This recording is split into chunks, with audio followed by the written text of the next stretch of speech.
ও বাইরে বাইরে খুব অসহায় হয়ে আমরা সাধারণ পাবলিক তোর কাছে আইছি, তোর বইরে ধরছি ভাই। তোরে যেগুলো হালে হেগুলোর কাছে তো যাইতাই তার ন গেলে হয় মামলা খাই নাহলে মিটার কাটি দিব রে ভাই। তোর দুই বই চাবি ধরছি রে ভাই। গরম মনে আইয়েন এর আগে তোর কিসমত কালেকশন শুরু করে দিছ রে ভাই। বড় বড় নেতারা দেশটারে খাইয়া লাইছে দুর্নীতি করি, সিন্ডিকেট মারানির বুদ্ধেরা খাদ্য দ্রব্যটারে খাইয়া লাইছে। সর্বশেষ না খাই নিজের ঘরে নিজে একটু শান্তিতে ঘুম যাইতাম, সেটাও তুই কাইলে যাইতেছ রে ভাই। বাইরে ভাই এমন এমন টাইমে কারণটা নিয়ে জীবনটা শেষ করি হেলাক।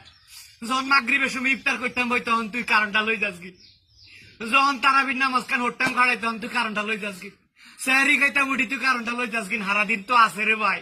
ভাই এরকম অত্যাচার শুরু করছো কিলে রে ভাই। ইলিশ মাছ দিয়ে তোর গাছ আনস, মায়ানমারের তোর বাবা কম হয়ে গেছন, বাবা আননের লাই বুঝিন বিদ্যুৎ